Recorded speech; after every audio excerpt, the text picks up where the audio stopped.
This is weird.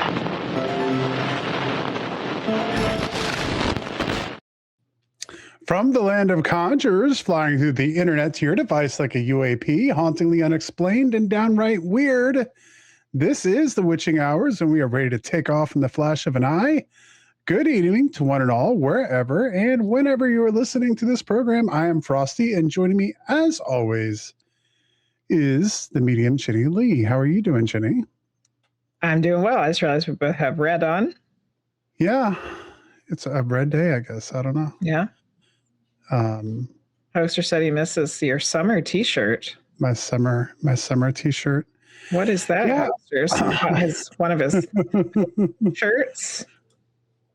I don't know. I was wearing. I think I had a "Want to Get Weird" shirt on last time. So Maybe you have a maroon shirt on also. So it's a red kind of day. Mm-hmm. It is. Yeah. Welcome in, everyone. We are so happy to have you all with us here tonight for another episode of the Witching Hours. I think this is 145, if I'm not mistaken. 145. I guess we're coming up on, we'll be in 150 here soon. Very soon. Wow. It keeps on going. So thank you, everyone, for hanging out with us tonight and being here for episode 145. If you have, as we go on tonight, and you have some questions for our guests, you can feel free to put that in chat, and we will make sure to relay that to our guests. But first, we got some business to go over. I guess the first thing I should say, because if I don't promote it, I don't know who will, is the Team Weird Takeover. That's right. Me and medium Jenny Lee and all of you who are part of Team Weird are going to be meeting up at the Lord Baltimore Hotel in Baltimore, Maryland, June 27th and 28th. And we're going to bring some special guests with us. We're going to have Sam Baltrusis and Andrew Warburton and Irene Akiolis and Danica McCann and our very own Allison, the Priestess of Wonderland, and Kim Sage to join us there to have a great time. We're going to have a seance led by Sam Baltrusis. We're going to have all kinds of fun things to do, and we're going to top it all off with an investigation there that night. We have blocks for hotel rooms and all of those things. So if you want to come get weird, you can go to thewitchinghourspodcast.com, click on the merch tab, and it will take you straight to the store to be able to buy your ticket. There's still tickets available. Yes. Right now there is. I can't guarantee there will be a month from now, but right now there are tickets available. What else do we need to talk about? You have some things coming up, Jenny. Do you want to plug those real quick? Yes. May is going to be busy. I'm going to be at Cabin Con now in Hanover, Mechanicsville, Virginia, doing some channeling work and a, what's it called, panel discussion. Yeah, panel and discussion. Then the next weekend I'll be at Belgrove Plantation for the Spirit Squad weekend with Sam and Kim doing an art activity, a woo-woo art activity. Yeah, so lots of stuff coming up. Belgrove Plantation, that's going to be cool. Yeah. Cabin Con is going to be great. Another investigation there as well that we're going to be doing that night. And it's going to be cool to see what you get off the channeling. There's so much there. Yeah. So we'll see. Yeah, that's going to be interesting. So there we go. We got a lot coming up, and we hope that some of you are able to come join us and hang out with us. So we got that going on. We got a lot of news to get to. The news has been insane. I said it was insane last week. There's times where we go through, I mentioned this a lot, where you have a hard time getting weird news. Finding weird news is a little more difficult than just finding, whatever news is on. Now it's like the news is weird. And now all the news is weird. So let's go ahead and get that going.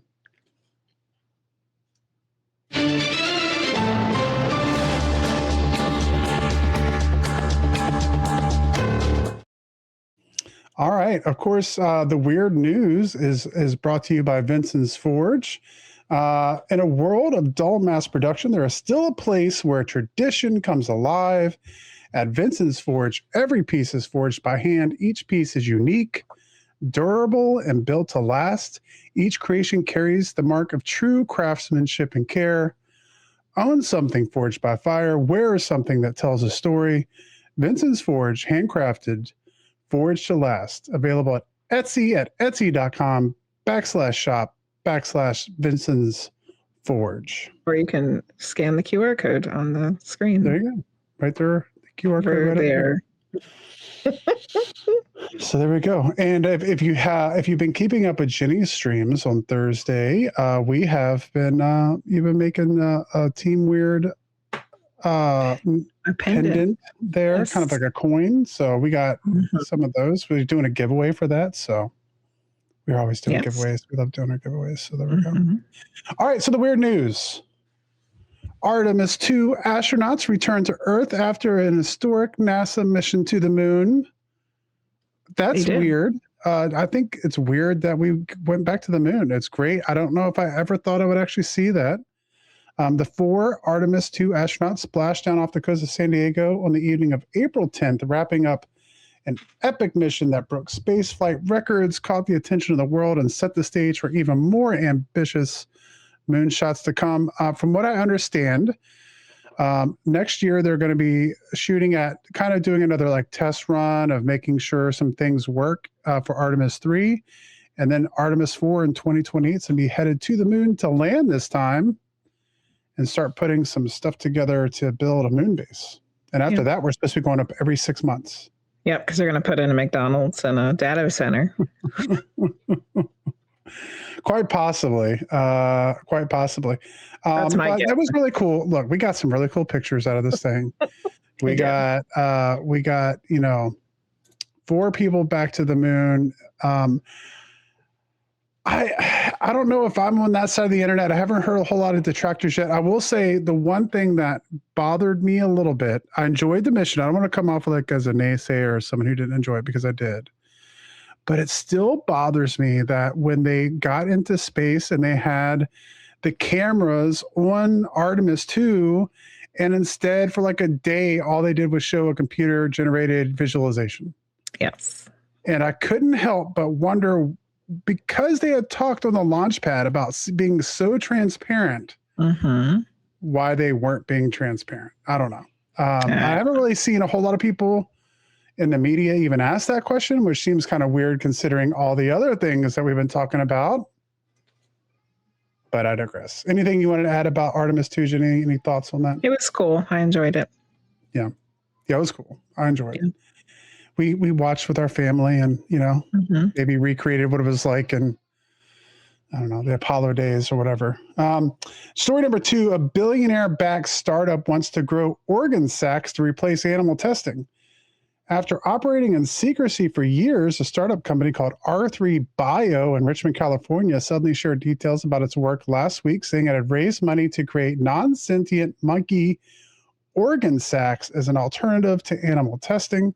Okay. An interview, R3 listed 3 investors, billionaire Tim Draper, Singapore-based fund Immortal Dragons, and life extension investors Long Game Ventures.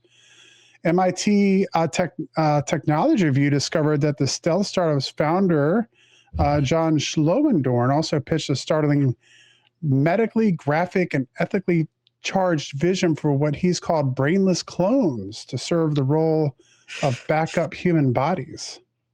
The fuller context of R3's proposals, as well as activities of another stealth startup with related goals, were not previously reported. So there we go. This idea of having a second you that you can take harvest the organs from has reached at least I don't know if it's possible, but at least with the goal of trying it. I mean, I think the organ sacs, which everybody's laughing about sacs because we're all in middle school here, it sounds like a good idea, right? Like we're not having to test all of these drugs or God knows what else on poor animals. But I don't know how I feel about making a body where you're going to harvest some, because how do you know that body doesn't have some sort of sentient energy in it, right? Right? I mean, how do you know? Well, that's what I was getting ready to say. Does that they mean won't that even admit that anybody has sentient energy anyway, right? I mean, That's what I was getting ready to say. Like how do we know that I won't die and then be reincarnated as a organ sac? It's not really my goal. I would Yeah. hope, but I don't know. We'll see. I don't know. We'll see. I thought that was a weird one. Story number 3. A killer claims victim's ghost drove him to confess to murder. Oh, good. A man who confessed to murder in India told police that he turned himself in because the victim's ghost had been tormenting him, according to a local media report. So, essentially what happened is a guy got in a fight with his friend. It looked like this was in India. Killed his friend, him and his wife, buried the body in the floor of their house. Yikes. In the dirt floor. And then it was said that the man turned himself in. When he went in and talked to the police, he said that he had heard the voice of his friend telling them that he had to turn himself in. And so that's a Edgar Allan Poe story. Yeah. After recounting the unfortunate circumstances surrounding the death, the killer told cops that he was compelled to surrender after repeatedly being visited by his friend's ghost, who insisted that he needed to hear his last rites. So there we go. Wow. Story number 4, mystery still surrounds a string of UFO-linked scientist disappearances. So this is something I've been seeing pop up quite a bit here recently. Members of Congress have expressed concern over the recent disappearances of several prominent figures. Hold on. I just remembered the name of the story. It's The Telltale Heart. Oh, yeah, The Telltale Heart. Mm-hmm. Thanks, Keisha. You helped me out there. Retired Air Force Major General William McNeil McCaslin, who left his home on Friday 27th, was never seen again. As it turns out, the mystery of his whereabouts is only one in a high-profile disappearance that's been dominating scientists and government figures over the last few weeks. Another example is the vanishing of aerospace engineer Monica Riza, who went missing while out on a hike a few months ago with no traces of her being found. And then there was Frank Maywald, a NASA scientist who died under mysterious circumstances last year at the age of 61 with no cause of death being established, and the list goes on and on. In May 2025, Anthony Chavez, a former employee of the Los Alamos National Laboratory, because we know nothing shady ever happens there, also disappeared without a trace. Other examples include Los Alamos Administrative Assistant Melissa Casillas, Jason Thomas, MIT Plasma Science and Fusion Center head Nuno Loreo, and astrophysicist Carl Gramar, who all either vanished or are found dead or murdered under mysterious circumstances. That seems like an awful lot of people. Yeah. Several members of Congress have since called for deeper investigations into links between these individuals and what happened to them, including Representative Tim Burchett, who noted that McCaslin and possible others had connection to the UFO phenomenon. He even said that he's not suicidal. Dadgummit. So just so you know, if anything happens to him. Yeah. Yeah. I mean, that is, the way those things tend to operate. So it is absolutely ridiculously unacceptable. I still wonder, I still wonder if all of this congressional hearing UFO stuff wasn't a way to like the Pied Piper, like get everybody out of the woodwork so they could figure out. So they can go take him out. Yeah. Dang. I don't know. Maybe we can talk about that a little bit more tonight. And then finally, the film S4 was released. It explores Bob Lazar's story of alien spacecraft at Area 51. It came out last Saturday. Yeah, we watched it. If you are not familiar with the story of Bob Lazar, I would say it's definitely worth checking out. In a new movie, Bob Lazar discusses elements of his controversial past, including his alleged work at Area 51, where he says he was attempting to reverse engineer an alien craft's propulsion system. Bob Lazar is a self-proclaimed physicist whose claims to inside knowledge of Area 51 and alien technology have made him a popular figure in the UFO community. The movie S4, released on Saturday, presents his story as fact and uses visual effects to recreate his recalled experiences. And it's available on Amazon Prime Video. We watched it, and well, what were your thoughts? We knew probably 90% of that information already. Yeah. So it was, like you said, it was a nice refresher. I liked being able to see the visuals with it, and there was Yes. a little bit of new information. Yeah. You know, this is my take on it. If you're someone like me who's very enthralled with Bob Lazar and the story and UFOs, it was a fun watch. So it was definitely worth watching it if that's your thing. It's if you have no clue who Bob Lazar is, it's probably another really good watch because it tells the whole story. There's not much left out from beginning to end. Very much his recall of that. Now, the first time I heard of Bob Lazar, I think, was the interview one of the interviews he did with Art Bell on Coast to Coast AM back in the day. And so I got to hear him describe things. Now, which was really cool about this documentary is that they went in very high detail to recreate what he saw with like actors in a room. So you could see like how big the sports model UFO was and like how big the hangars were and like what the S4 actually looked like on the outside and what it looked like, you just got the visuals to the stories that I've heard. And so to me, that was worth it. So I would say if you're into UFOs and stuff like that, it's definitely I would say a must watch for that one. There was some good information there. Plus, a lot of the information that Bob Lazar had, little pieces kind of came out over time. And so for this one, it has everything kind of all right there in one thing. So definitely worth it. And that was the weird news. Brought to you by Vincent's Forge.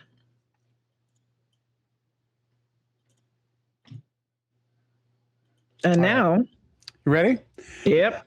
Darcy Staniforth is an academic, historian, writer, performer, ghost host, and paranormal investigator. She has been interested in death and dying since she was very young, and that interest has carried into both her personal and professional life. Darcy holds a BA and an MA in American Studies. In addition to death, dying, and grief, her research areas include race and ethnicity, gender and sexuality, ideals and institutions, and the paranormal. In addition to supporting students in her work in higher education, she also serves as the paranormal coordinator for the Heritage Museum of Orange County and the director of tour operations for Haunted Orange County. And she currently resides in a haunted house in Southern California. Please welcome to the show, Darcy Staniforth. How are you doing, Darcy? Good.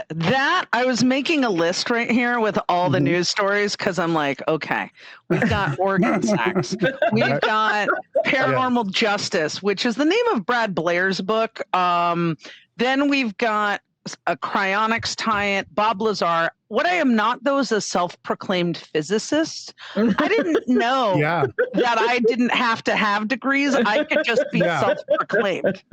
Jeez. Well, I mean, what have I been working so hard for? I know, right? If I could just be a self-proclaimed historian, I'd be great. I'm a self-proclaimed brain there are quite a few self-proclaimed historians out there. So. I've never heard him described that way. Self-proclaimed physicist. Well, that's one of the most interesting things about his story. I mean, that was the thing, and maybe I'm completely off base about this, but when I heard Bob Lazar's story, that was the thing that got me to buy in. Like back when I was like, I don't know, 20 years old or whatever, and I heard that story for the first time back in the late 90s, I was like, so you're telling me Los Alamos Labs said that he was never employed there, but yet his name is in the phone book for Los Alamos Labs? Like in black and white, it's there. It exists. Like, I think George Knapp still has the phone book. Like, yeah, of course he does. Would you get rid of that? Like, here's the thing, though. Like, one of the things I don't think us weirdos are talking enough about is who takes care of all the weird stuff after we shuffle off this mortal coil, right? Because if someone comes in to George Knapp's stuff and is like, what is this old phone book doing, right? Yeah. And then someone's like, what happened to the phone book? Oh, right? Yeah. They're not going to know. People are going to think about that. And so, death and dying brain, we have to think more about what happens to our stuff after we die that looks like ephemera, but for the field is actually really important. Like maybe the action figures that I have on my back shelves are not needed for research, but maybe like that weird like I have a piece of the Kellogg House front porch in my house, wow. and it's Okay. one of the crystals from the front porch. Someone's gonna be like, the hell is this? Yeah. I'm like, don't you understand? And then my ghost is just gonna haunt people, trying to show them what mattered. Oh my Wow. gosh. You know, I had never really thought about that aspect of it before. I imagine you've put some thought into that. I'm going to tell you, here's where it came up, is that so one of the groups of folks I sometimes do academic work around are mythologists and folklorists. And I was doing a death panel at the American Folklore Association's national conference, their annual conference. And one of our colleagues, who I had been on my first conference with them, had unfortunately died from breast cancer. She had a long, it's hard to say battle because I know people get caught up in those words. Yeah. She dealt with breast cancer for a long time and she passed. And knowing this, she actually brought in one of my colleagues to kind of take over her work and to kind of entrust her with this, all of her research. And I was like, oh yeah. How do we know? Like, that's how we lose a lot of our knowledge. And I think about how much stuff in our world is like ephemera, recordings, little clips, these books that to other people are like, what would you do with this? And then it's like, and to other people in the world, it's very niche, but it makes a lot of sense and we need to hold on to it. Yeah. And it's one of the first questions when I did my podcast back in the day, I asked Greg and Dana Newkirk, said, what happens to all this when you all go? Where does it go? Because if all of this is haunted, where does the haunted stuff end up? Right. And so thinking about research, thinking about whether it's like self-proclaimed academic research, whether it's, out there research or other like we have to think about those things. We have to think about who we're going to hand this off to and start kind of creating indexes and keys and maybe a filing system so that somebody just doesn't come in and it all goes away. I just keep picturing like those little tags that you put on something, put the little string on there and like, oh yeah. Yeah, this is Bob Lazar's phone book from Los Alamos. Do not throw away. Yeah. Do not throw this away. They said he wasn't employed there. Yeah. I'm a jewelry girly, and there are strict instructions that if anything should happen to me prematurely, take my entire jewelry box to a jewelry store and let them sort it out. Because there's stuff in there that looks like it's like, who cares? Yeah. But it's like, no, these are important, like historical pieces of jewelry. Like I didn't rob a museum or anything. I should make that clear. I'm not a cat burglar, but like I have you're not a self-proclaimed cat burglar. Not a self-proclaimed cat burglar, Jenny. That is correct. But I have like these beautiful hand-carved, hand-painted Takahashi birds that came out of Japanese internment. Wow. And they just, to anyone else, might look like little bird pins. But they're really important. They're important pieces of historical, ephemera and of a time, right? So I don't know. Just put the affairs in order is what I'm saying. There's a lot of things like labeling things, Darcy. Yeah. Yeah. One thing I've thought about was after Art passed. Now, of course, you have, loved ones that stuff gets left behind too, and spouses and stuff like that. And for Art Bell, I know after he passed, a lot of people want to know what happened to Bug's map. Are you familiar with that one, Darcy? Yes. Yeah. And, I don't know if we really want Bug's map, but it's still like this lore, like this piece of lore that like everyone wants to know what the answer was. I think we even had that joke where it's like, oh, his wife probably just trashed it when they threw it away. It's totally possible. It's totally possible that she was like, finally. Well, yeah. Finally, I can get rid of this thing. So much stuff that people sent to him. Pieces of metal that he had tested in labs and didn't come back as stuff from Earth. I mean, there's just all kinds of stuff, and now you don't know what happened to it. Yeah, right. So I'm just saying, put it get somebody like, I bequeath my house, my condo, my toys, whatever. I also please whoever, like, have a lineup. If this person is not available, call this person. And you got to get some intergenerational people, because some other people go, like, I'm just saying estate planning is important in the world of the weird. It's important in the world. And don't give it to the Smithsonian. Yeah, Yes. don't give it to the Smithsonian. Yeah. I mean, museum. We get, as someone who works at 2 museums, like, we get stuff all the time where we're like, what is this? I also work at a museum, and the same. They'll be like, we've got stuff. We just sitting there. We don't know what to do with it. Yeah. Do you want some old stuff? Yeah. I don't know. I'm not sure. Maybe not. Maybe not. But we do want no context. We do want the Bigfoot body map. Thank you. Oh, yeah. For sure.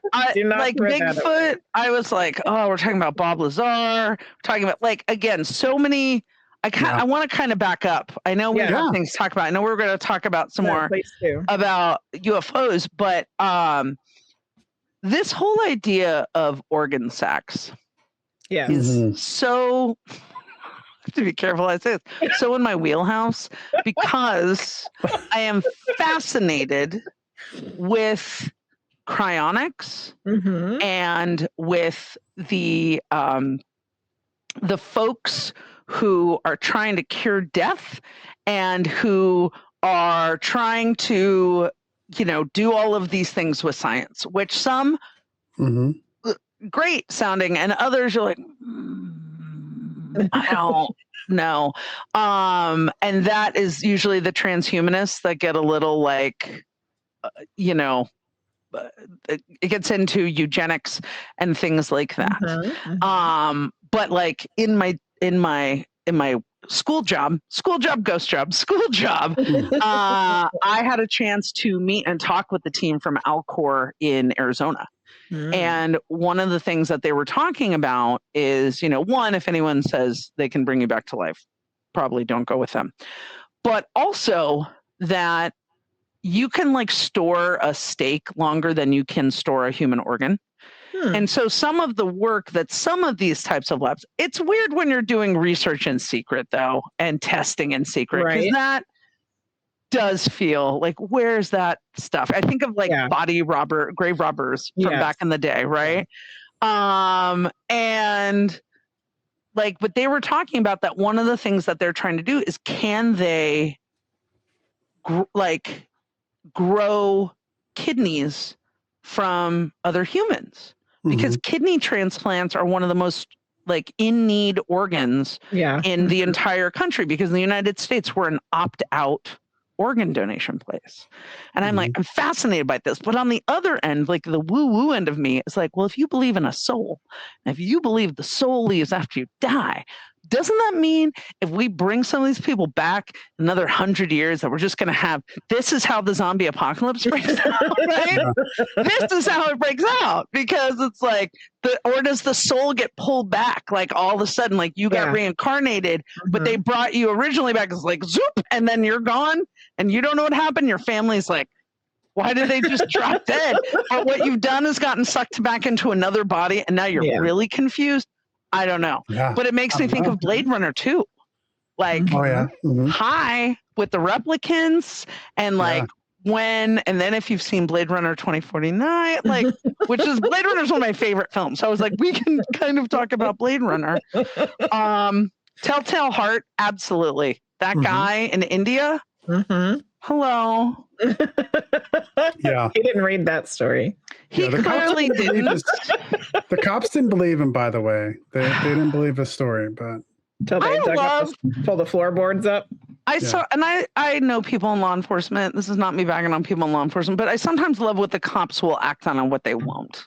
You know, like, we're not. Well, they found the body. They found the body. They just didn't believe that he turned himself in out of a guilt because of a ghost. Yeah. And this is interesting, especially. Why make that up, really? You know? Yeah. Why make that up? And also in India, one of the National Library in India is reportedly so haunted that they make their guards carry like a book of essential, like kind of like Hindu Psalms with them Wow. on their rounds.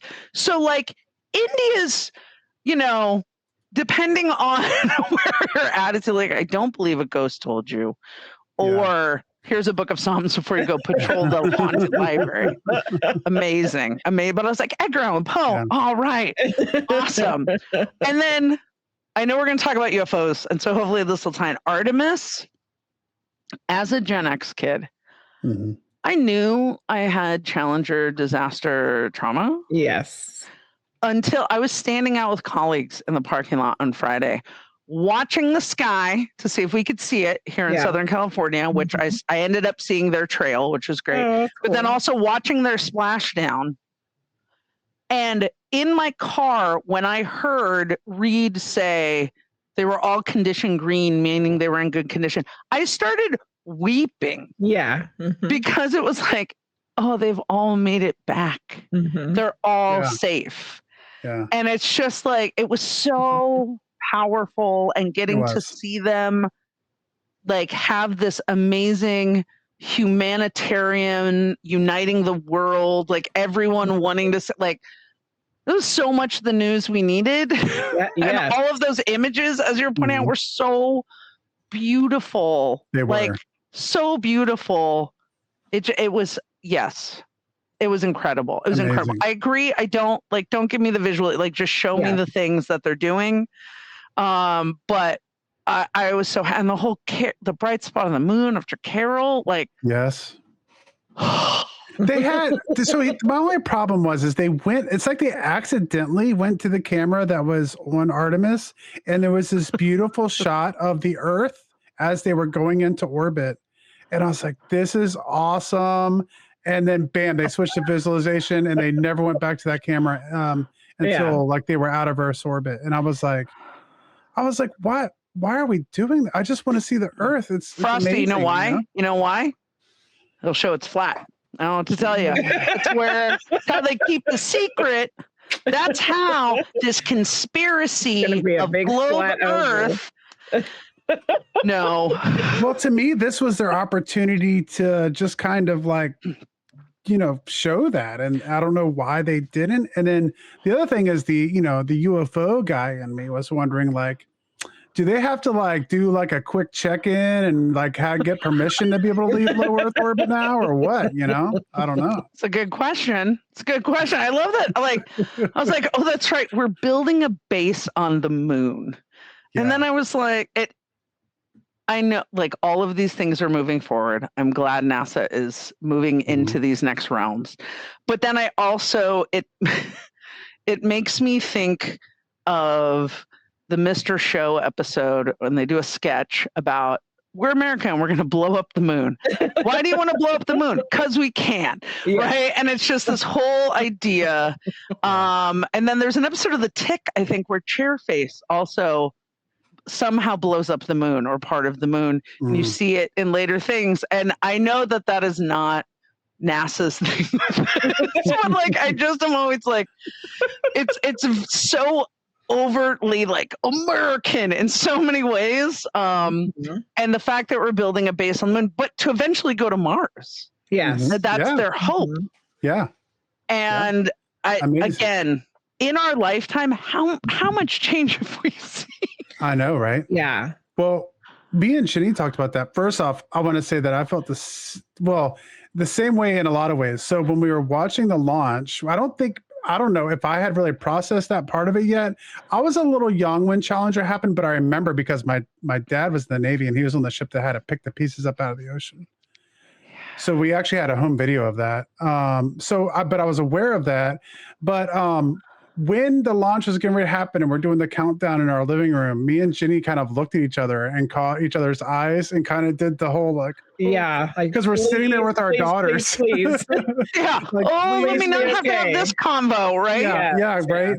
And so we were ecstatic, and then like you said on the landing, and then I just thought to myself, same thing, kind of like, getting like teary eyed when it happened. I wasn't expecting it when they landed, just because it's like, holy crap. Just think of like what these 4 people achieved. Yeah. you know? And then I had the thoughts of, what in the hell do you do now? And you're like, you know, Yeah. like, what is your perspective on the world? Like, you know, like you've gone around the moon and traveled 25,000 miles an hour. You know, you smacked an Earth going 25,000 miles an hour and then came down and landed, you know, softly into the Pacific Ocean. Like what do you do now? You know, like, you know, I don't know. CMC brought up they'll be great candidates for other Artemis missions when we were talking about them last time. So I guess there's, you know, more to come, but it was absolutely amazing. Yeah.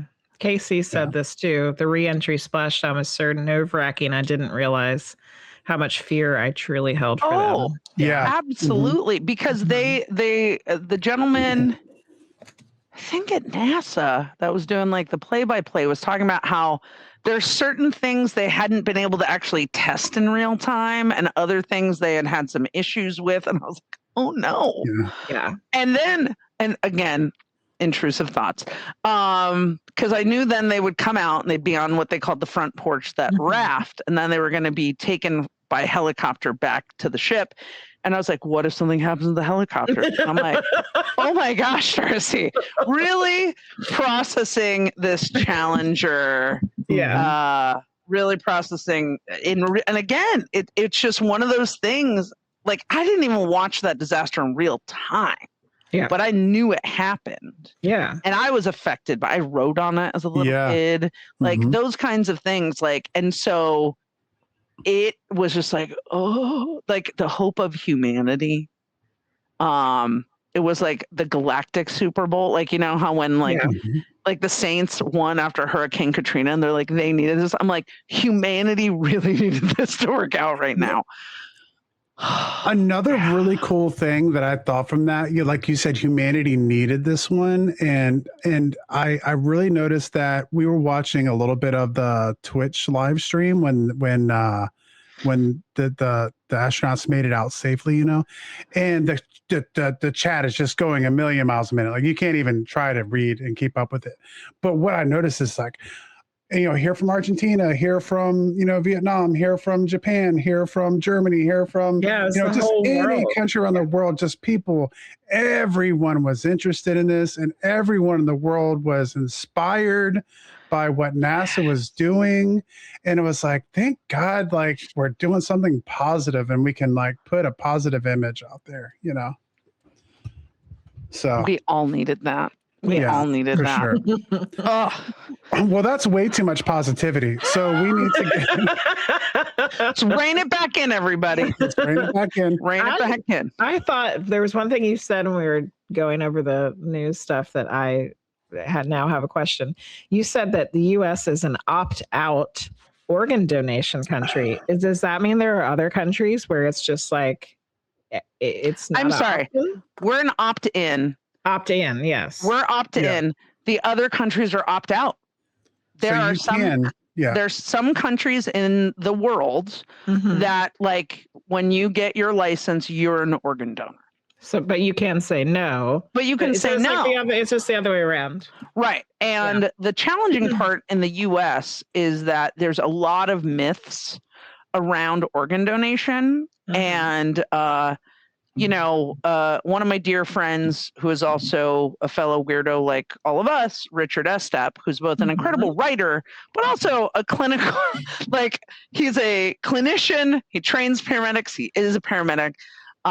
He will tell you this all day long, but like there's this myth that if you're an organ donor, they will try less heroic efforts to save you if they come upon you. And I'm like, that's the last thing that they're looking at. They're not like, that's true. Hold up, please. Let's get the wallet out, right? Like that's not having. He is actually, Keisha, not self-proclaimed.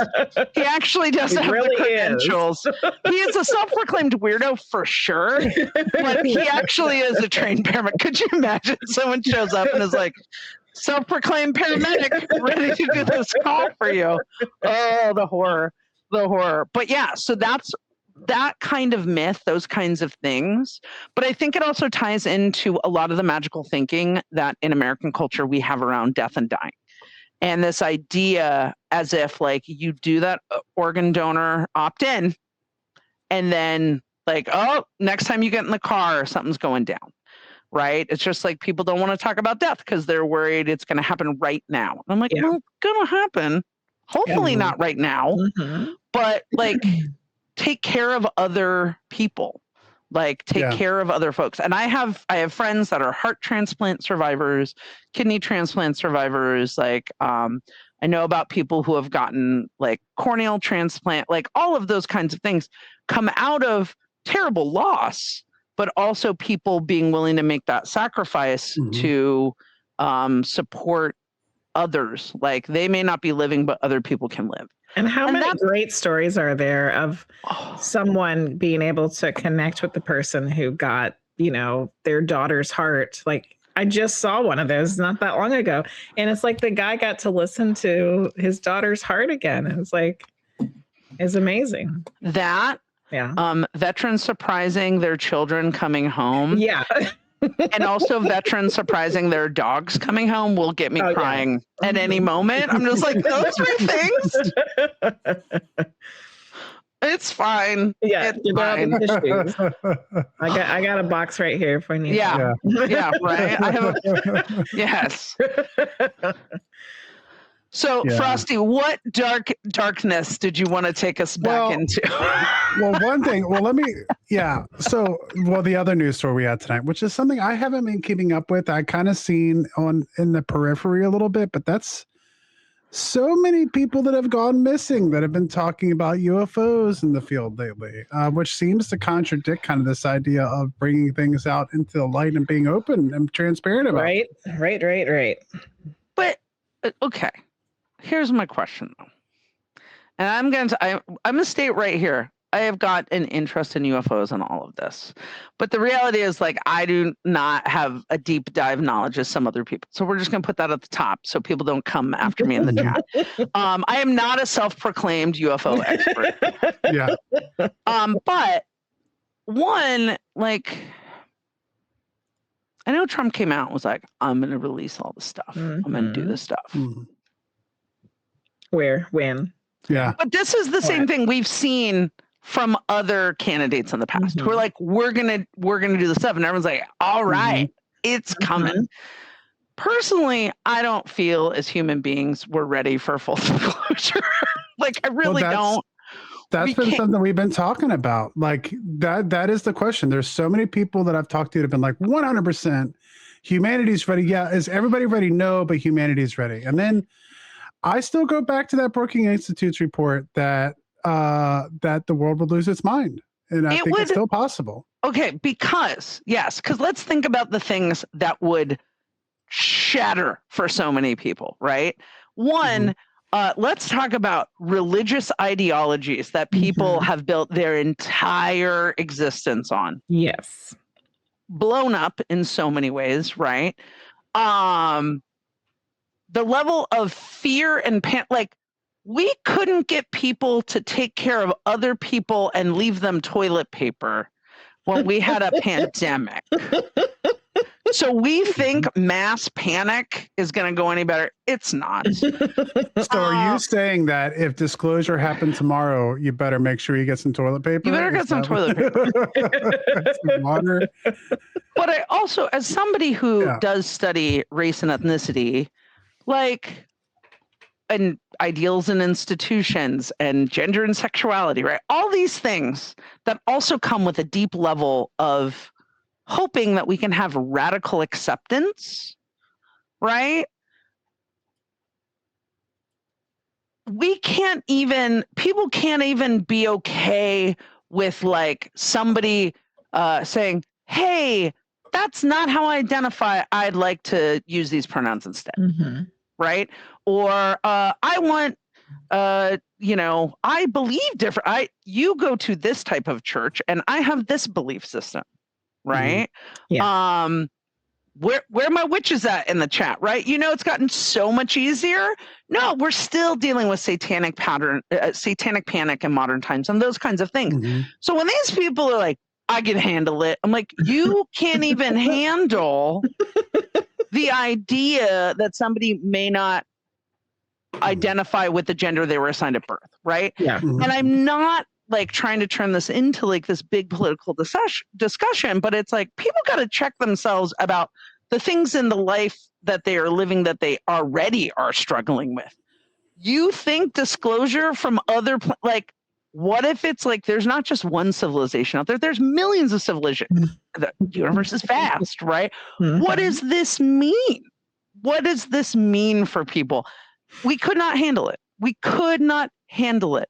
We can barely handle it when our sports team loses. I can really handle it on my sports team. Yeah, I hear you. Right? Like, and again, I know ruin my day. Yeah, like that can ruin your day. So again, I know it sounds like these kind of dismissive things, but this is the reality of what people are not recognizing. But I think there is also, and this is again, this kind of hoaxers is like, do not mention about sports team losses. Look, I live in California. I'm an Angels fan and I'm a Los Angeles Kings fan. And let me talk about sports teams losses. I'm not a bandwagoner. I stay with my teams, but it's hard. But like, it also feels like this drive for disclosure is also so weirdly American. Because as far as I'm hearing, right, again, not a self-proclaimed UFO expert, we don't seem to be hearing this coming up in other countries as a big political point, right? You don't hear countries that are in turmoil and are like, our people are dying of a famine. But you know what we're going to do? Full disclosure on UFOs. We're going to release those files, right? And so it comes with a real level of we're number one privilege, that's even a political talking point. Yeah. Yeah, I would agree with that. I mean, I think so much of it has been brought out by American media too. So it's like so many things kind of become America because we're so prolific with our media that I think that becomes part of it. We're the ones making the movies and Steven Spielberg and Close Encounters of the Third Kind. And I think it becomes a little bit more of our zeitgeist. But, you do have Capuchin Yar, and I mean, of course, UFO sightings all over the world. There has been some information that was released. I'm trying to remember what country. I don't want to get it wrong. It was one of the Northern European countries. Like it was either Denmark or Belgium or something like that. They were talking about some disclosure stuff and having to shut some things down. But yeah, you're right. It's been mostly an American phenomenon. I would agree with that.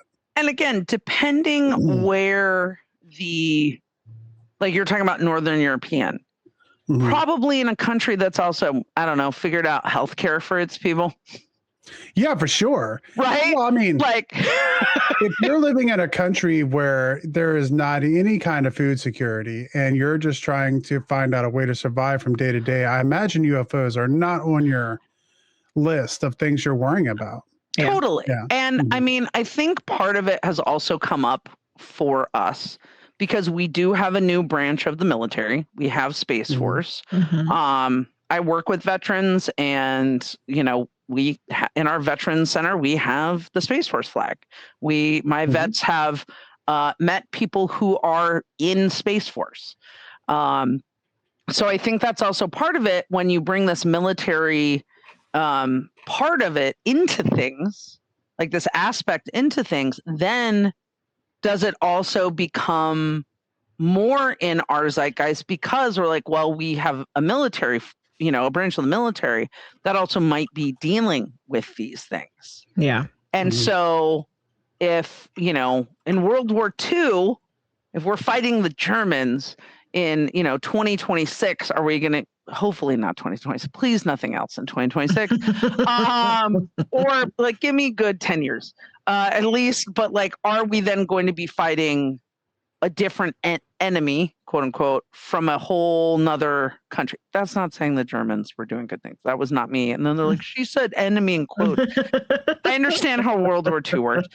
But like, again, like these kinds of things are just it's really interesting. And then I think my thought on these different folks going missing and dying very suddenly. Mhm. You brought up a really good point, Frosty, about like American media. How are these things really being reported? And are we conflating things? Like, are we saying things happened that didn't, like, this happened and this also happened, but not like, it's not a direct cause and effect? And are we conflating the wrong things? Like, are we having a correlation that's not really there? I don't know. But it is weird to see the string of these kinds of things Yeah. at any time when this stuff comes up. But this is not, again, this is not the first time that we have seen in our UFO history where people start speaking out and then people start mysteriously missing, disappearing. That's part of Bob Lazar's story. I mean, that's supposedly the whole reason he came forward originally, is that he was getting his car shot at and threatening, being threatened. And so he figured, hey, if people know that I'm the UFO guy, then it'll be too obvious. Right. And, you know, it's one of those things that is, and I think we can see it with anything we don't have full understanding on, right? I can think about, this is a weird tie-in, but to the listeners and watchers out there, am I about to bring up Tupac? Yes, I am. But like, you know, you had this whole conspiratorial rabbit hole that Tupac was actually living in Cuba and he hadn't actually been assassinated. That's a fascinating YouTube rabbit hole to go down one day. But I also know, like, if you watch the documentaries on Tupac's murder, there's all these things where it's like, I can see people saying like, hey, I don't want to get too close to this or I might be next. Oh, wow. Right. I don't want to reveal this because I might be next. And weird is a weird Darcy thing that happened. I had a dinner with his brother, a dinner party. Oh, wow. As one does. And it was right after they had finally kind of made an arrest in the case. And I said, you know, I if you don't want to talk about this, you don't have to. But I was just wondering, like, do they actually have someone real? And the kind of commentary was, oh, yeah, it's a legitimate arrest, but they're never going to tell us the whole story. The cops don't want to go there. Right. And so it's like, oh, that just gets even like that's deeper. And I don't, you know, I'm not like, people were murdered. I'm not making light of that in any way. This is still a family who lost their loved one and all of those things. But in addition to that, though, you see all of these conspiracies come out. You see all of these things. And I think it makes it, we have to be really careful when we talk about, it's the same thing in like the true crime world, right? How do you be an ethical true crime fan? Yeah. And I try and focus on victims and their families, and ingest media that does that as well. But like, if these people are truly, like, these people are truly missing, these people have died, then we still need to honor them in those losses and their families in those losses, and be very careful as a weirdo community not to just make them fodder for conspiracy. Yeah. Yes, I agree. I think it's kind of a double-edged sword there, because on one hand, you want to be respectful to the people and you want to be respectful to their families, and you don't want to like, you know, I wouldn't, especially someone who, I guess in some way I'm part of the media here and in some weird way. I wouldn't want to cause any harm or to make those people feel worse about what's going on by what I was putting out in my podcast or whatever. But at the same time, I feel like if there is something going on, you don't want to be complicit in just helping cover everything up. Like, maybe those people want their story told and they want someone to come out, you know? So I don't know where the line of that is. I think it's just keeping the family and stuff in the thought process of like, we don't want to over sensationalize this, you know? Right. And I think like it's a question that I deal with too, because of some of the media stuff and the interviews that I do that are not tied to like the paranormal space, is thinking about because there's a lot of stories that don't get attention, right? Mhm. And so are they not getting attention because they're not the kind of stories that our media likes to tell and feels will actually get traction? Because we have to remember that newsrooms, traditional newsrooms, are still making calls on what stories are going to, run in papers and on websites and on the news, right? Mhm. And what stories are going to, lead, the old saying, like, if it bleeds, it leads kind of thing. So part of it is like, are these stories not getting traction because of decisions being made by higher ups? Are these stories not getting told because the families truly are like, we'd like to be left alone, we really don't want this? Mhm. Or is it, I mean, there's a number of reasons why a story might not get told, but also, is it they've been fighting to get their stories told and people aren't listening because of bias or whatever? I mean, there's so many things in that. And I Mhm. think we just have to be careful, because I think sometimes when our conspiracy theory brains like kick in, it's like, okay, let's dive down this rabbit hole. And we Mhm. see this, I tie this back to true crime, but we see it a lot with the these armchair detectives who get convinced that somebody is the one that did it, and not that some of these amazing people have not helped solve Yes. crimes, because they have. Mhm. But there are other people that have ended up getting like doxxed and their lives ruined because people were like, this is the thing. Yes. And we definitely don't want to hurt anyone in this. So I think it's also like taking it by case basis. Yeah. Right. Mm-hmm. That's what I Yeah. was going to say. Each person and family is probably different. Yeah. Each situation is probably different. Yeah. And there's probably some deaths in there that were absolutely normal. Yes. It just happened to be. They're all together. Also, right? Because I guess sometimes there are coincidences, Jenny, or what? Sometimes they are. Sometimes they are, yeah. Sometimes they are.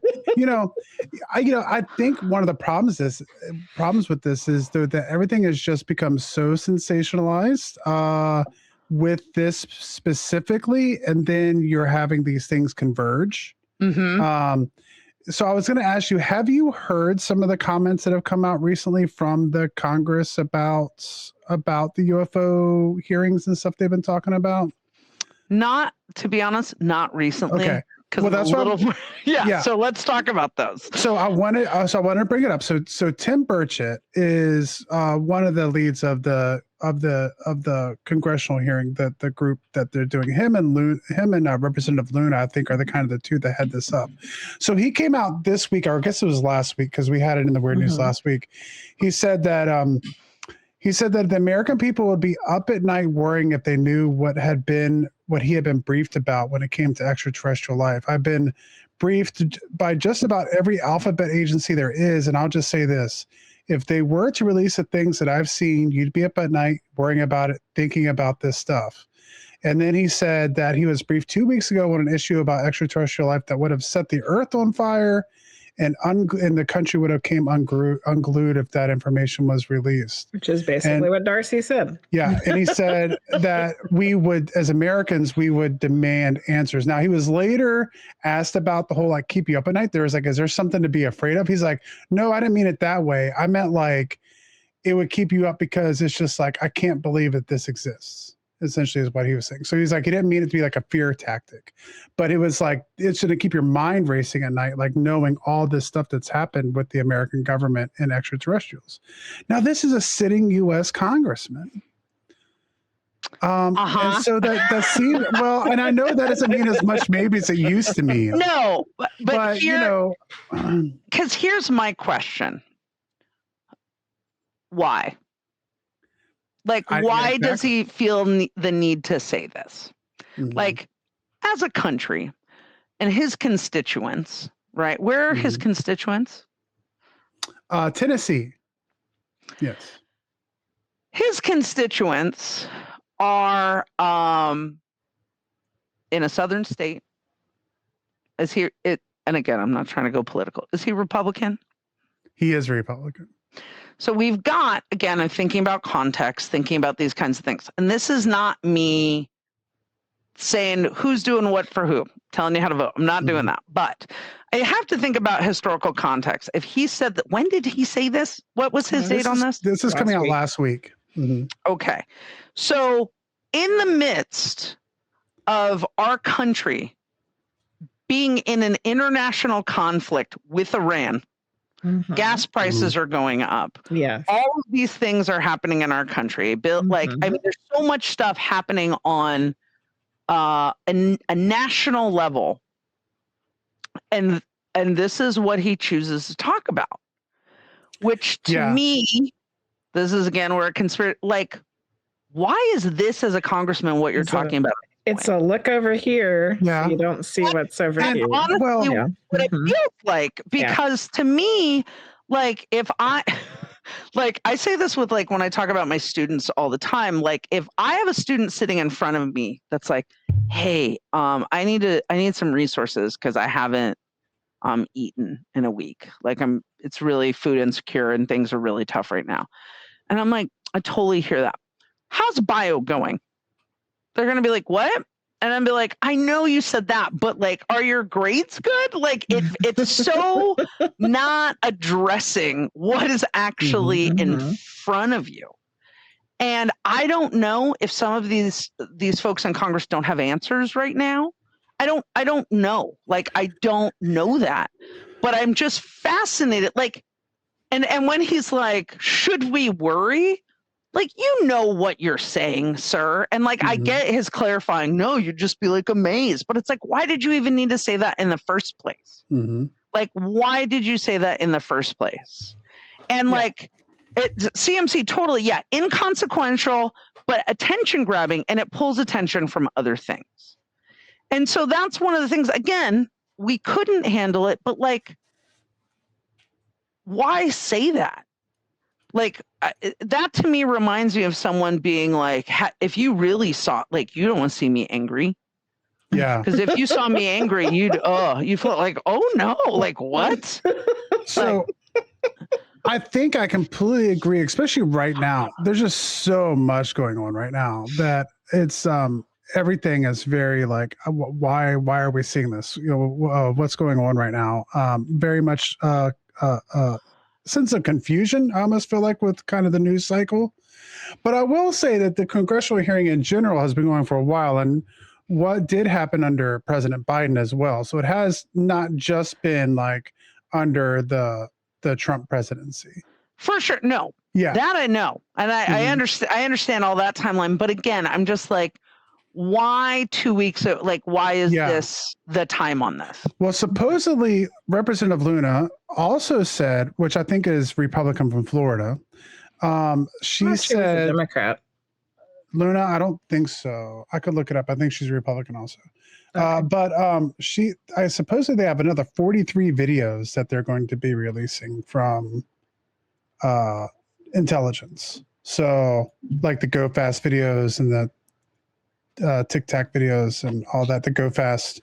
43 more that they're planned to release, which I think is why he was giving that interview, because they were talking about stuff that was going to be coming up to be released. But I do agree that, you know, because that's what I'm thinking. Like, why are we getting this information? I've kind of been confused ever since we've done the congressional hearings, because it's like, why are we really doing this?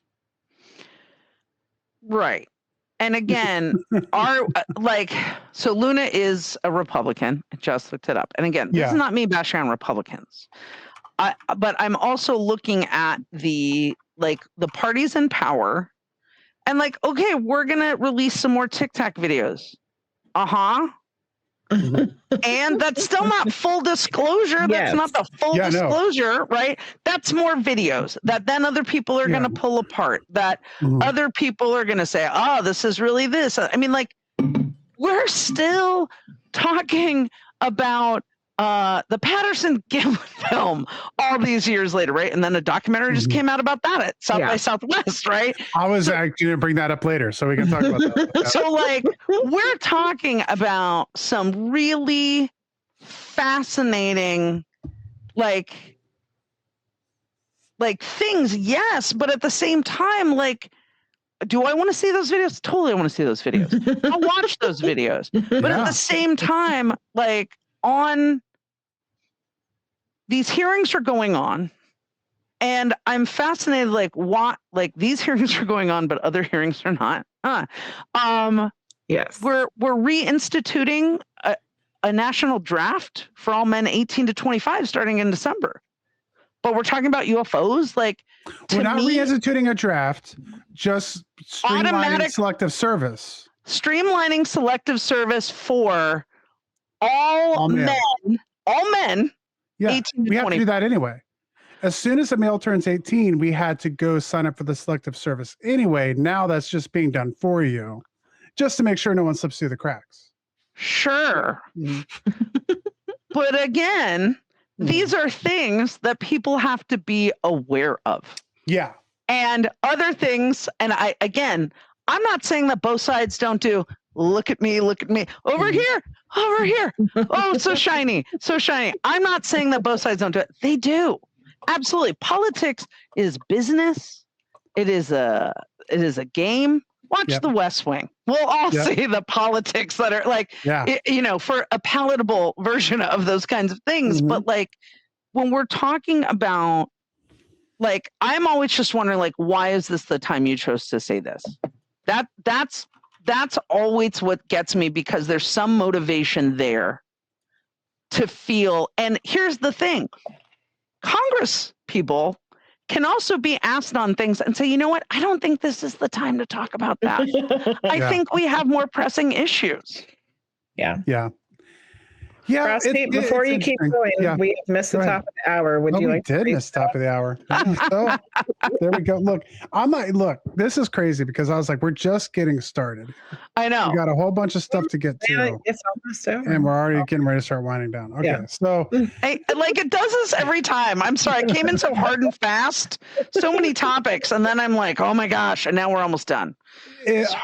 So for everyone who's joined us since the beginning of the show, welcome in. Tonight, our guest is Darcy Staniforth. And we're talking about meat sacks, and we're talking about UFOs, and we're talking about all kinds of interesting things tonight.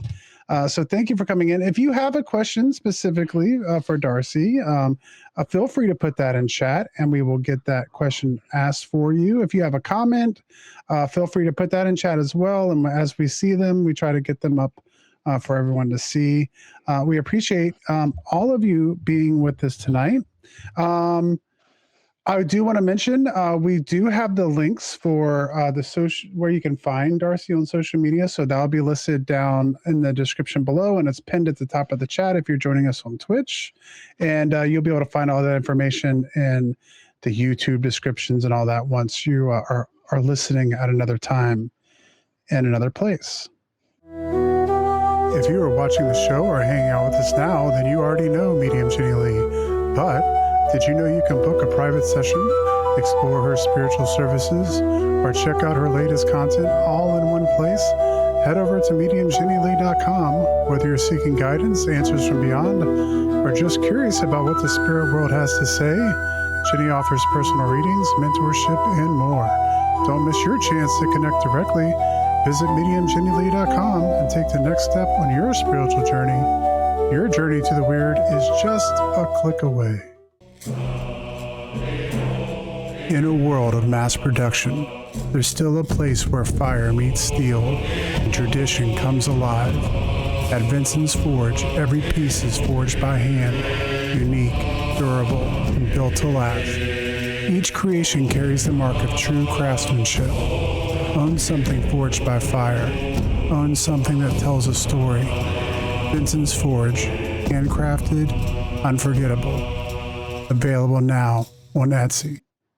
All right. May I change the subject? Totally. Yes. And I hope nobody sends me like hate mail. I'm just trying. It's just timing is interesting. No, it's no, like, it is. when anything happens, any politician says anything, we always have to question what they're saying because they're never. I don't trust any. I'm at a point where I just don't even believe any politician, and I've kind of just stopped engaging in any politics at this point because I'm just completely burnt out. And this is someone who is a poli-sci minor, so like I'm just like completely checked out. And for me, again, it's about historical context and timing, right? Why now? I love to put together timelines, conspiratorial or otherwise. So it's just So for sure. Please be nice to me, everybody. We're having a heated, bantery conversation. Well, that's what this show is all about. The whole context of this show is me and Jenny and the conversation we would have with new friends and stuff that would meet at a party after we maybe had one or too many drinks.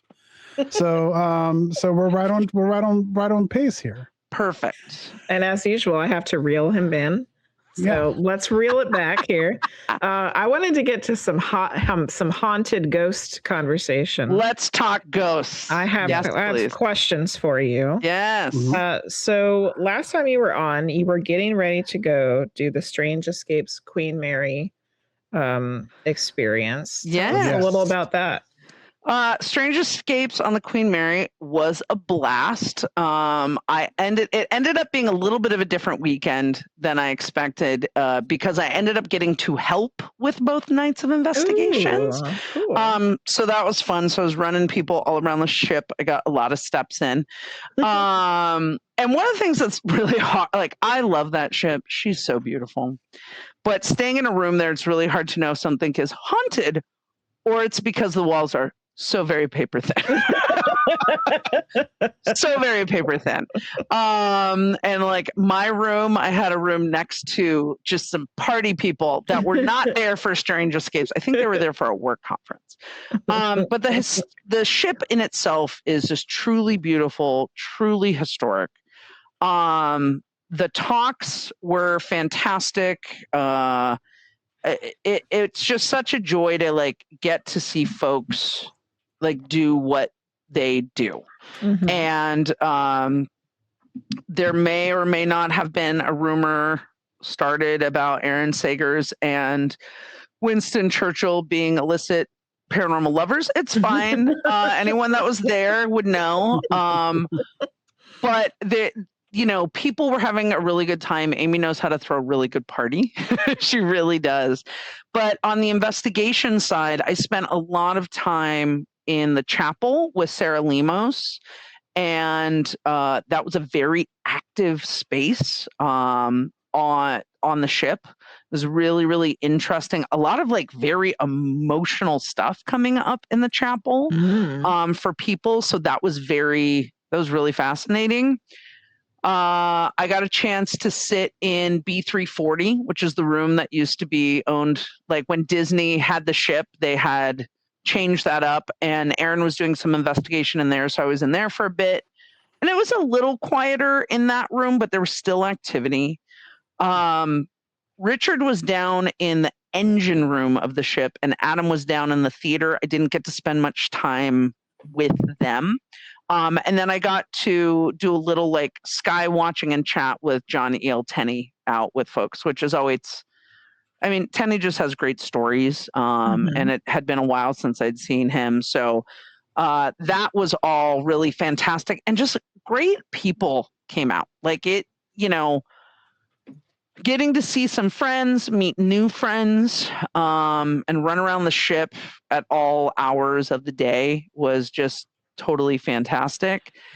And I think one of the things that I really enjoyed on that weekend is reminding us how awesome it is to have all I would say the paranormal community for me in so many ways becomes oh, these are all the kids I wanted to hang out with as a kid, but we didn't end up living on the same block. And so here are all these people, and even people who were there because they just love someone who wants to do this, just sitting in the dark, looking for whimsy and wonder and cool things to happen. Mm-hmm. And I just always feel so excited about that. So it was a really, really joyous time.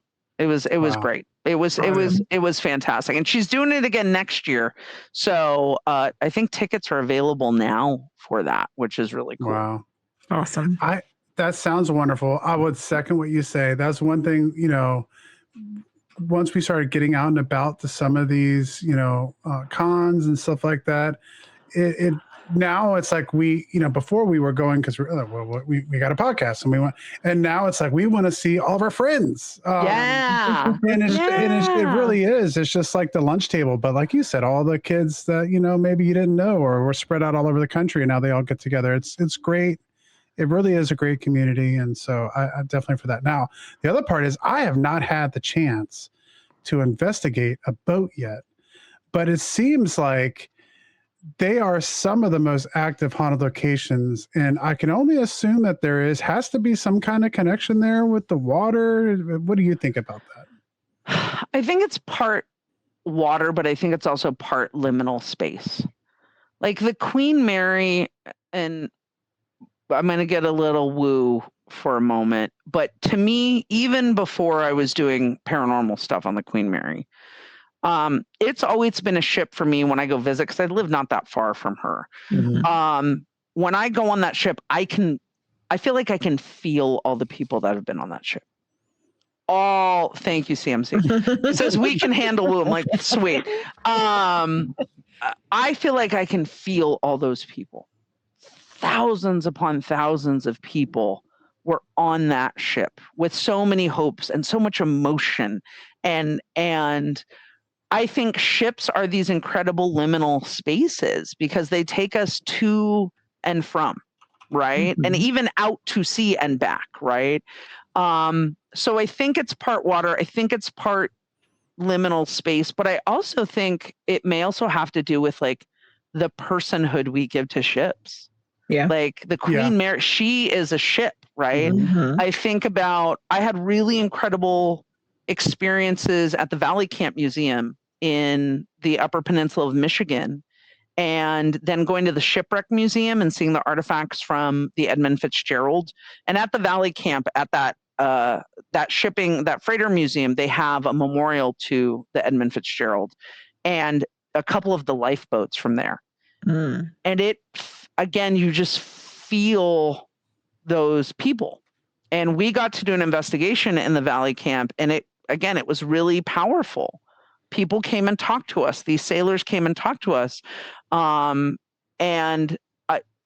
you have a chance to investigate a ship, do a ship, because it's so, I feel like in a lot of ways they can be so active because of those different reasons. Mm-hmm. Yeah, I can see that. Yeah, we have the North Carolina here that's somewhat close by, so maybe that's something we can try to hit up at some point. I know I've definitely wanted to do one. So, did you have? I have a couple of things I want to talk about, Jenny. But do you have some stuff? Because you didn't get, your first go here. The last thing in your bio was that you live in a haunted house. So we need to know more information about that.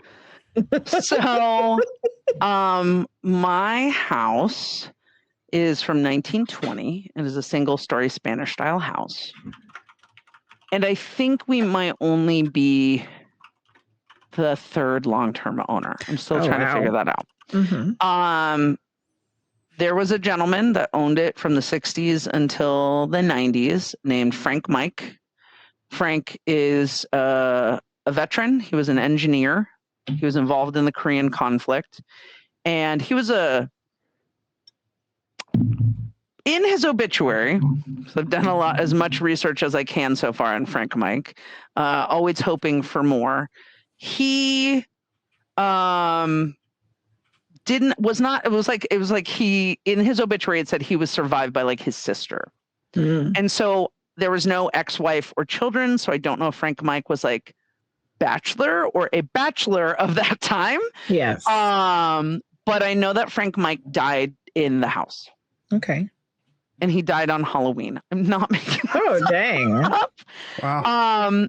And it feels like Frank Mike will turn on the electronic candles. If those are out of batteries, he'll turn on TVs. He'll mess with like little electronics that he can. He's opened doors before. And then we smell a lot of his cooking at times. And it's okay. So we have a galley kitchen. Anything you cook in the kitchen, you can smell in the bedroom or in my office. But I have tried to debunk and be like, okay, the neighbors are cooking, like they're barbecuing. And then I'll go into the room and go like, am I smelling that in our room? No. So I've tried to debunk, and it's usually come at like 3 a.m. with blueberry muffins, randomly Chinese food at times. Okay. And then, but blueberry muffins kind of the most. And there's sometimes like I've tried to do EVPs. I've tried to do Spirit Box. That nothing has happened with that. Dead Bell has worked in the house. And then, but there are times that I think that maybe we might be ghosts in his reality. It feels not residual, but almost like time slippy. And I've been very honest, like you can stay. This is still your home. You can still have this as your home, because he died of a cardiac incident. So I don't think he was aware that he was going. But one of the next things I really want to do, and I'm hoping to do this summer because I'll have some more time off, is he's buried at Riverside National Cemetery, which is the military cemetery out there. So I'm hoping that I can actually go visit him and see him and pay my respects in person to him there. So how do you know it's Frank? Here's the thing. It's my best guess. Yeah. It's my best. I don't, you know what, Jenny? I don't. Because other things have also happened in the house that I don't have explanations for. Yeah. Around the time other people have passed. Oh. I've had pans fly off the wall. That was a weird one. And there was a witness to that. I've had, like, my old cell phone used to have like a light alert when I got a voice message. And when a dear old friend of mine passed, what am I, 90? A dear friend of mine passed. And I was talking about his passing again in the kitchen. All of a sudden I was getting this alert like I had a voicemail. Nothing. And then nothing was there. Wow.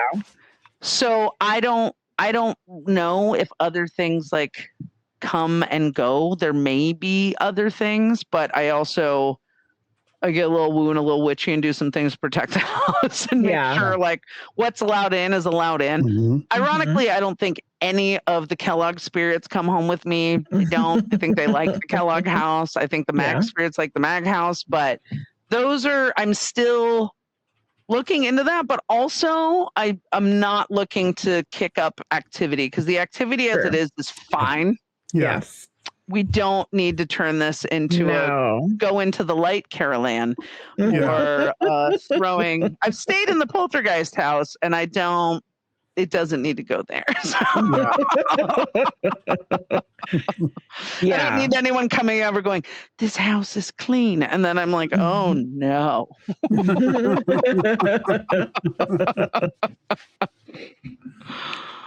Yeah. That's the way I feel too. Like, so Jenny, if you get any, hey, by the way, got a little, as a medium, someone wanted to pass along an info, totally open to that.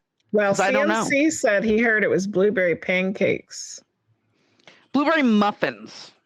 Blueberry something. I think it's blueberry muffins, but blueberry I don't know. Blueberries. That's very evident blueberry smell. Blueberry something. Here's the thing. When I go into the kitchen, CMC, there's nothing cooking. Yeah. So I'm guessing. Yeah. Now I think everyone's just gotten hungry.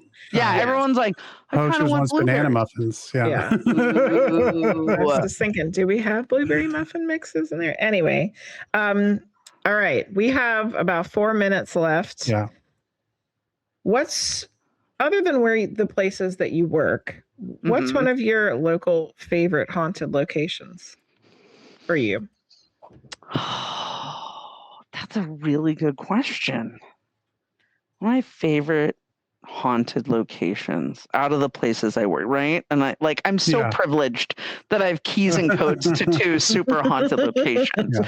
I mean, I love the Queen Mary. No question about it. She's an incredible space. Let me think about that for a second, because there's definitely places I just like to go in to like get a feel for the place. Like, is this, and sometimes I feel stuff that other people, like, I clearly am not going to be able to investigate it because it's, a restaurant or someplace, that is, a bank is not going to let me necessarily come in. Wow.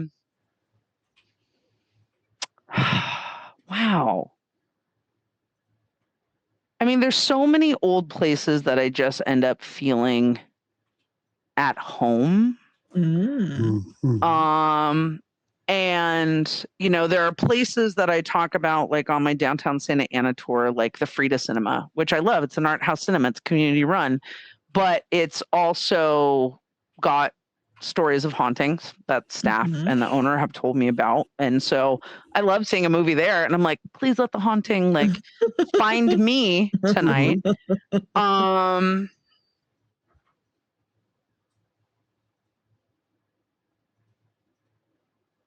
I want to oh, you know what? Tombstone. I've only gotten to go to Tombstone once, and I fell in love with that space. I absolutely fell in love with that whole town and the historic places there. I mean, I love the film. I love all of the history around Tombstone, and getting to investigate in Tombstone was really incredible. And I'm very excited to go back to Tombstone. Yeah, that sounds like a good place to go. Yeah. Do you have plans to go back? It is my hope in the, I want to go back like within the year, I'm hoping, because it's not too bad of a trip for me, but it's like in this crazy paranormal world that I live in, where I get a lot of cool opportunities to go a lot of places, I've got to make sure that certain scheduling is handled first before I go to do other stuff. So there's no like plans on the books, but it's like one of the things like that is going to be a trip. Yeah, it's calling to you. Yeah, it's totally calling me back for sure. All right, we're right at the end. Is there anything you would like to plug? Any place where people can find you, or to plug your ghost jobs? Come check you out. Yeah. So coming up on May 2nd, we're doing another public investigation of the Kellogg House with myself and 26 people. Like, you can buy tickets. We have the regular tickets from 7 to 11, and then a VIP add-on that has some extra perks. Like, I'm going to do a Q&A. We're going to do an extra hour investigation. You'll get a little paranormal equipment, little tool to investigate with, more on the woo side. And then May 15th, I have got a tour of my last tour of the Kellogg until I go on break for knee surgery. Oh, dang. So I'll only be down for like a month. Okay. That is the hope. And then this Sunday, and I don't know if anyone's in the area, and if you are, come see me, because the talk that I gave at Hanover Tavern about postmortem and spirit photography, I'm actually doing at the Kellogg at noon this Sunday, and awesome. It's $10 to get in and see the house. So yeah, those are the kind of ticket price we like, right there. Yeah. Like very nominal, supports the museum. So, and then I just love when people reach out, and if you let me know you heard me on Witching Hours, send me a message, anything like that. It's always great to again connect with more. The lunch table has room for everyone, so come find me. Excellent. Well, Darcy, thank you so much for returning and joining us again. This was great. I'm so Yes. glad I got to come back. And Jenny, I'm so glad you are feeling good and healthy this time. And we got to Yay. spend time together, which is Yes. awesome, y'all. Thank you Excellent. so much. Thank For coming you. back on. Frosty, is there anybody we need to thank tonight? Well, I forgot to thank last week, so I'm going to go Okay. through and thank last week. Last week we had CMC resubscribe for 22 months. Nice. They've been for 26 total. We had Luce who resubscribed last week. We had Norse who resubscribed last week as well. And last week, the Witness dude reached a 20 stream streak, and we had a hype train. So I appreciate that to all of you guys. I know. And then I was like, I'm going to get at the end, and then we quit. And then so I want to make sure I get in this week. So thank you guys. Thank everyone for coming in. Thank you all who are listening at another time and another place. And if you're listening on the podcast or checking us out on YouTube, please, especially if you've made it all the way to the end of this episode, give us a like and subscribe and all of those things. If you're listening to us on podcast reviews, definitely do help. We appreciate it. So for all of you listening another time in another place, we will see you all next time.